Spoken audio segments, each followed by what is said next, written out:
नमस्कार दोस्तों, career classes Chopta के यूट्यूब चैनल से मैं इंद्रपाल पेंसिया आप लोगों का हार्दिक स्वागत व अभिनंदन करता हूं। दोस्तों, आज हम 24 अप्रैल के करंट अफेयर से जो इम्पोर्टेंट क्वेश्चन बनते हैं उनको इस वीडियो में पढ़ेंगे और साथ के साथ उनको डिटेल में भी जानेंगे। दोस्तों, इस फाइल की PDF फाइल आपको इसी वीडियो के डिस्क्रिप्शन बॉक्स में मिल जाएगी, वहाँ से आप इसे डाउनलोड कर लीजिएगा। शुरू करते हैं आज का सेशन।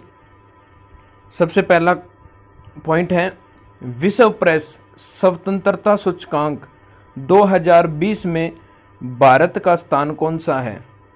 दोस्तों, वर्ल्ड प्रेस फ्रीडम में जो भारत का स्थान है 2020 में वो है दोस्तों 142वां स्थान है। अगर बात करें विश्व प्रेस स्वतंत्रता सूचकांक की, तो ये जो रिपोर्ट है ये जारी करता है रिपोर्ट्स विदाउट बॉर्डर्स। दोस्तों, रिपोर्ट विदाउट बॉर्डर इसको जारी करता है। ये 21 अप्रैल को जारी की गई है विश्व प्रेस स्वतंत्रता सूचकांक, जिसके अंदर इस सूची में कुल 180 देश आते हैं। अगर बात करें लास्ट ईयर की, तो लास्ट ईयर भारत का जो स्थान है वो 140वां था। 2 स्थान का भारत को नुकसान हुआ है। इस साल भारत विश्व प्रेस स्वतंत्रता सूचकांक में 142वें स्थान पे है। दोस्तों, इस साल जो पहला स्थान है वो है नॉर्वे का। लगातार चौथे साल नॉर्वे पहले स्थान पे है। दूसरा स्थान जो है वो है फिनलैंड का, और इसी कड़ी में तीसरा स्थान जो है वो है दोस्तों डेनमार्क का। कुल 180 देश में अगर हम अंतिम स्थान की बात करें 180वां, तो वो है उत्तर कोरिया का। दोस्तों, हर साल 3 मई को विश्व प्रेस स्वतंत्रता दिवस मनाया जाता है। रिपोर्ट्स विदाउट बॉर्डर इसका जो मुख्यालय है वो है दोस्तों पेरिस, फ्रांस के अंदर। पेरिस, फ्रांस में इसका मुख्यालय स्थित है। याद रखिएगा, इंपॉर्टेंट है। विश्व प्रेस स्वतंत्रता सूचकांक में भारत का स्थान 142वां, 2020 की सूची में 142वां स्थान। अगले पॉइंट पे आते हैं। यूनेस्को द्वारा वर्ष 2020 के लिए विश्व पुस्तक राजधानी किसे चुना गया है। UNESCO united nation education scientific and culture organisation ने 2020 के लिए विश्व पुस्तक राजधानी जो चुना है वो चुना है दोस्तों कुआलालंपुर को। मलेशिया की जो राजधानी है कुआलालंपुर को वर्ष 2020 के लिए विश्व पुस्तक राजधानी चुना गया है, जिसकी थीम है KL यानी कुआलालंपुर बाका। बाका मीन्स कैरिंग थ्रू रीडिंग। दोस्तों, हर वर्ष 23 अप्रैल को विश्व पुस्तक दिवस मनाया जाता है। 23 अप्रैल को अंग्रेजी भाषा दिवस में मनाया जाता है। उसके साथ साथ 23 अप्रैल को विश्व पुस्तक दिवस मनाया जाता है। दोस्तों, विश्व पुस्तक दिवस जो है इसको मनाने का जो उद्देश्य है वो है किताब पढ़ने की आदत को बढ़ावा देना। किताब पढ़ने की आदत को बढ़ावा देना इसका मुख्य उद्देश्य होता है। यूनेस्को द्वारा विश्व पुस्तक दिवस जो है वो प्रस्तावित किया गया था, और सबसे पहले इसकी शुरुआत 23 अप्रैल 1995 में की गई थी। 23 अप्रैल 1995 में इसकी शुरुआत हुई। हर वर्ष 23 अप्रैल को विश्व पुस्तक दिवस मनाया जाता है। दोस्तों, वर्ष 2020 के लिए विश्व पुस्तक जो कैपिटल जो बनी है वो बनी है कुआलालंपुर। अगले पॉइंट पे आते हैं।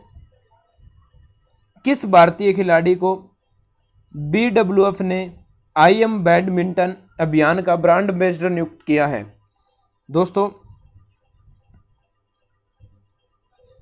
BWF badminton of world federation ने IM बैडमिंटन अभियान की जो ब्रांड एम्बेसडर है वो नियुक्त किया है भारत की टेनिस स्टार PV सिंधु को ब्रांड एम्बेसडर नियुक्त किया गया है। दोस्तों, बता दूं यहाँ से IM बैडमिंटन अभियान जो है वो एक जागरूकता अभियान है, और PV सिंधु के साथ साथ विश्व भर के 8 खिलाड़ियों को ब्रांड एम्बेसडर नियुक्त किया गया है।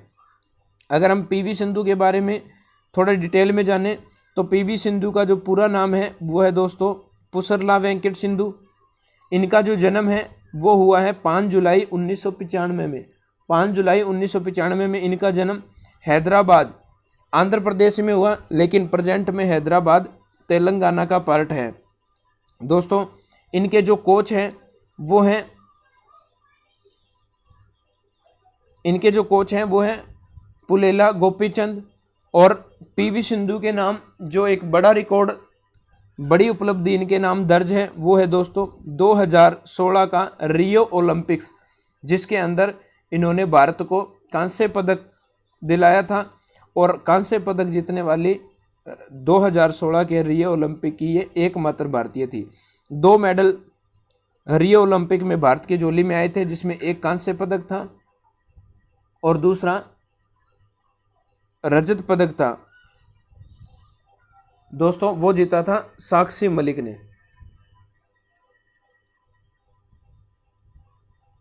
अगले पॉइंट पे आए, हाल ही में किस बैंक ने अमेजन अलेक्सा और गूगल असिस्टेंट पर वॉइस बैंकिंग सेवा शुरू की है? दोस्तों हाल ही में किस बैंक ने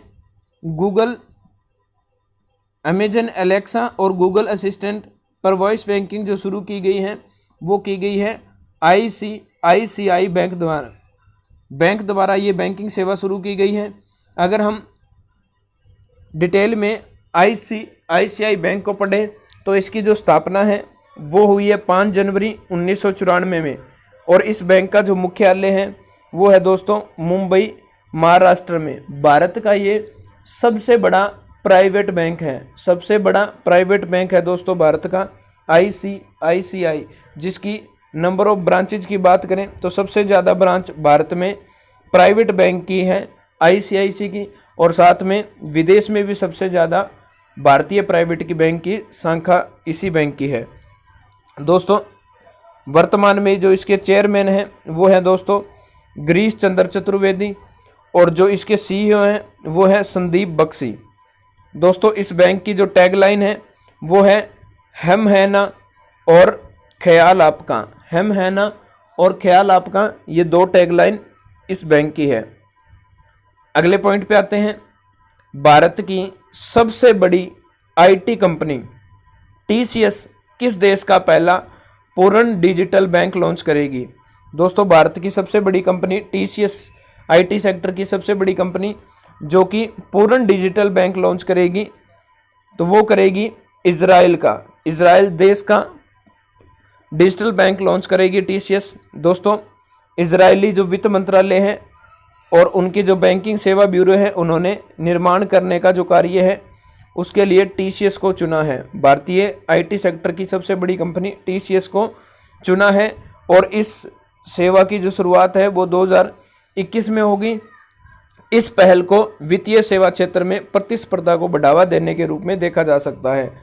दोस्तों अगर हम इजराइल के बारे में जानें तो इजराइल की जो राजधानी है वो है दोस्तों यरूशलेम। यहाँ की जो मुद्रा है वो है नई शेकल, और वर्तमान में यहाँ के जो प्रधानमंत्री हैं वो है दोस्तों बेंजामिन नेतन्याहू यहाँ के प्रधानमंत्री हैं। अगले पॉइंट पे आ जाते हैं, केंद्र सरकार ने देश भर में स्वास्थ्य कर्मियों पर हो रहे हमलों के मद्देनज़र हाल ही में एक अध्यादेश जारी किया है, जिसके तहत अब दोषियों को कितने साल तक की सज़ा हो सकती है? दोस्तों कोरोना वायरस महामारी के चलते हमारे जो डॉक्टर्स हैं वो दिन प्रतिदिन लगे हुए हैं हमारी सेवा के लिए, लेकिन बहुत से ऐसी जगह देखने को और सुनने में आ रही हैं जहां पर इन स्वास्थ्य कर्मियों पर हमला किया जा रहा है। उसको मद्देनज़र रखते हुए एक अध्यादेश जारी हुआ है, जिसके तहत दोषियों को 7 साल तक की सज़ा का प्रावधान किया गया है। 7 साल की सज़ा का प्रावधान किया गया है। दोस्तों ये 7 साल की सज़ा है, इसके आधार पर इसका आधार जो है वो हमले और उत्पीड़न की गंभीरता को बनाते हुए सज़ा को 2 श्रेणी में बांटा गया है। जो 2 श्रेणी है उसमें है, अगर अपराध गंभीर नहीं है, अगर जो अपराध है वो ज़्यादा गंभीर नहीं है तो 3 महीने से 5 साल तक की सज़ा और 50,000 से 2 लाख रुपए तक का जुर्माना हो सकता है, पहली श्रेणी के अंतर्गत। दूसरी श्रेणी की बात करें तो अगर अपराध गंभीर है तो 6 महीने से 7 साल तक की कैद तथा 1 लाख से 3 लाख रुपए तक का जुर्माना हो सकता है। दोस्तों, ये था 24 अप्रैल के करंट अफेयर से इंपॉर्टेंट क्वेश्चन का सेक्शन।